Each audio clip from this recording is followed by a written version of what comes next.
Hello everyone, and welcome back to Old School RuneScape, where today we're going to be doing the Vale Totems mini-quest to unlock Vale Totems, which is a fletching training method, which sounds interesting. I've been enjoying a bit of Giant's Foundry, I believe it's called, for smithing, and Guardians of the Rift for runecrafting lately, getting those levels up, and I figured, it'd be good to check out the one for fletching now. So let's talk to Ranulf here. Hello. Oh, sorry, I was lost in thought. You gave me quite the start. Does something have you preoccupied? Yes, it's these ints you see. I'd never seen anything like them until I came here. Look, here comes one now. He wasn't wrong.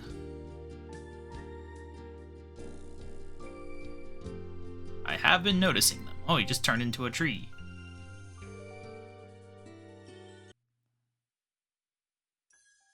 Interesting. It's like some sort of ritual. Exactly. These totems are dotted all around here. They seem to be very important to the ints, but I don't know why. Have you asked around? Yes, but the locals didn't really give me much to go on. All they told me is that the ints, totems, and spirits are all part of the natural cycle here in the valley. Well, why don't we take a closer look at this totem? Good idea. If nothing else, it'll be useful to document the carvings on it. Come, let's take a look. I mean, I don't think totems are natural, so I don't think I would call it part of a natural cycle. It's a beautiful totem. Indeed, look at this bit. Oh, he broke it.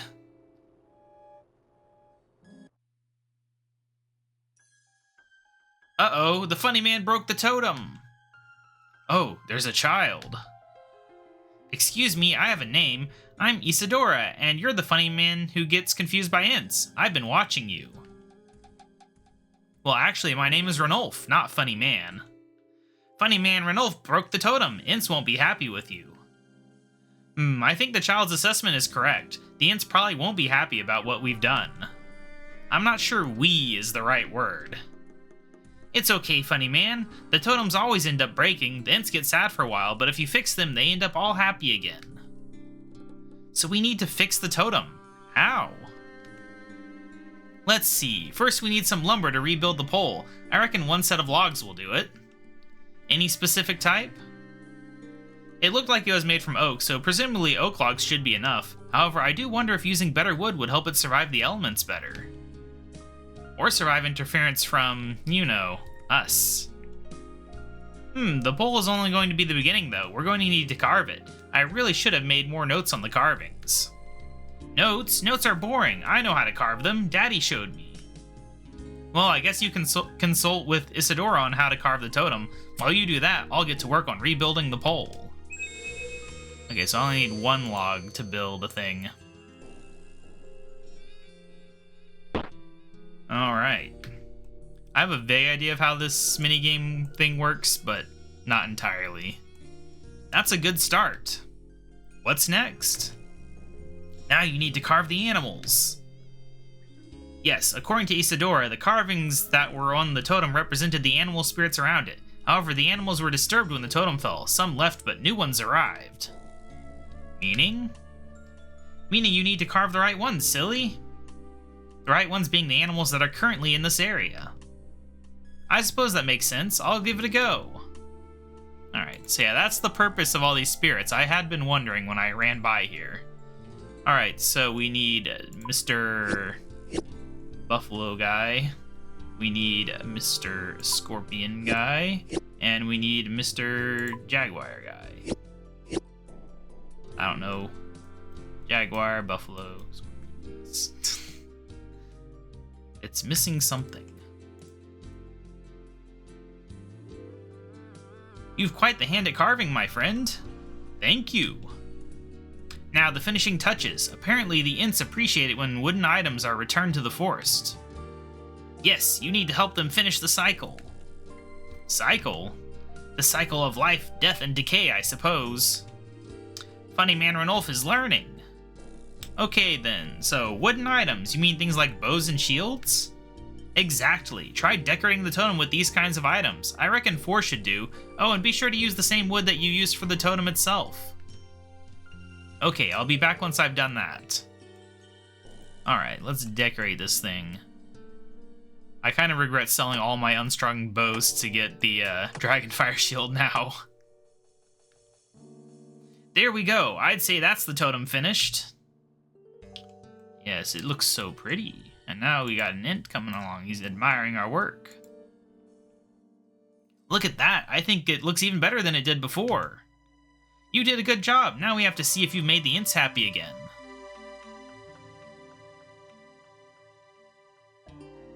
Look at him. He's gonna be so happy. He's gonna give me $1 million.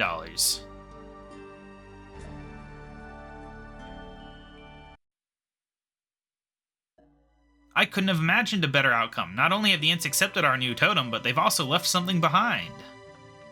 It's a gift. The Imps are happy again. They're saying thank you for helping. Go on, take it.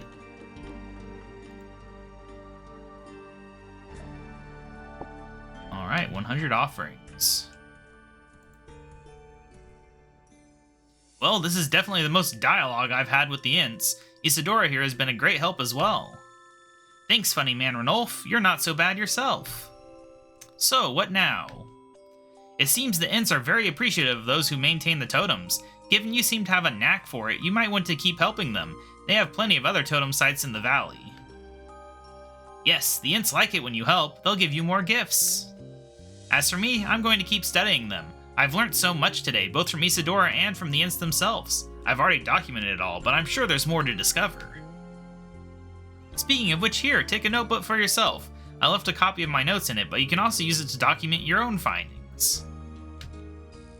Be sure to check in once in a while to compare findings. I'll happily trade items I find around the valley in exchange for your research assistance. Sounds great, thanks. Goodbye, other funny person, you did great. Thanks, Isadora. Until next time, friend. Alright, and I suppose that's mini quest complete. Yeah, alright. So, the idea of research points is there's RNG rewards you can get, but if you have bad RNG, then you can just use research points to get it.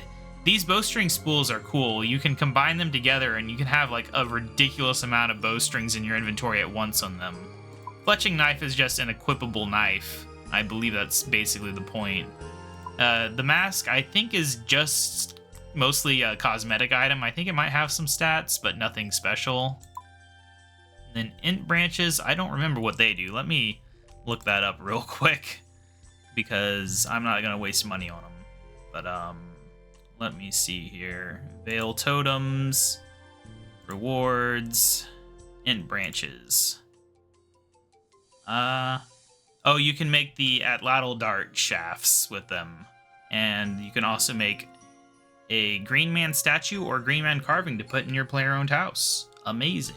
I won't be buying these anytime soon, but these two items I'm very interested in, especially the fletching knife, just to be able to equip a knife and have another inventory space. I don't know if I feel like making many strung bows, but definitely an equipable knife sounds like a nice utility to have.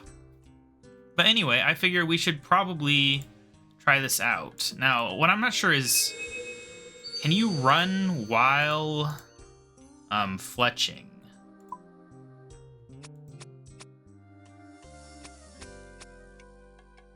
Well, it makes the noise, but it doesn't work. Okay. I think you have to click run and then you can fletch. I swear you can. Yeah, there you go. But it doesn't really work. Okay. Anyway, we've kind of figured that out. At the very least. So I need 4 of those, and now we need to find another Vale totem spot. There's a lot of them. I had a map open earlier to see, but I have lost it. Oh, I am now idle. I don't need you telling me that, client. Alright, so where's the nearest one? There should be... I guess we can just look for the things, right? Because there's going to be spirits around every single one of them. Where is some spirits? I don't know. I thought they'd be easier to find than this, honestly. There one is. There's like a whole path you have to learn if you want to be doing this efficiently. Obviously, I don't know the path, but Yeah, so we can build this, and then we need to do the animals. We got bird, we got snack, and we got buffalo. And then we toss on our thingamabobs. Seems like pretty good XP. And then we get the offerings. So how it works is every time they give offerings, it takes a bit of health off the totem. Doesn't seem like you can really see the health. I assume that this is probably indicating the health. But if we go back to the other one, it's probably taken more damage now. Yeah, this one's already gone. So we can take our offerings here. We've got 140 Vale offerings. We can rummage. I think it's every 100 you can find a reward. And the rewards, it'll give you seeds, it'll give you birds' nests. Let me see what else it can give you. Obviously, it can give you those special items. And where else? Where else? It can give you roots, which is okay if it's magic roots, I guess. The rest of the roots are kind of worthless. But yeah, seeds. It can give you some flax. It can give you some blessed bone shards, anima-infused bark, feathers, dirty arrow tips, apparently. Which is, apparently, you clean it and get a random arrow tip from Steel the Dragon, which is interesting. And you can get clue nests as well, so that's good. Yeah, overall, it's a pretty cool little thing. It's going to take me a little while to learn the pathing, because there's quite a lot of different spots, and you just got to kind of learn them all. Like, I'm looking at the map, I think there's 8 totems total. I don't know if it's necessary to run through each one of the 8, or if you could do a shorter loop, maybe. But yeah, overall, I think this does seem like a fun little thing to do. You can pre-buy your logs or just chop them, because they've got maple trees, they've got oak trees, there's yew trees around here somewhere. I think there might be a magic tree even. I could be wrong on that. We can look. Yeah, that's maple, maple, maple, maple. It's all maple. Maybe over here there's more. I don't know. Oh, there's the magic tree. So yeah, you can kind of get a loop going around where you don't need supplies. You can just use your axe, get a bit of wood cutting experience while you're doing it. I like it. I think it's much better than just sitting in a bank making unstrung bows or shields or whatever you might train your fletching on. But yeah, I'll see you guys in the next episode. Bye!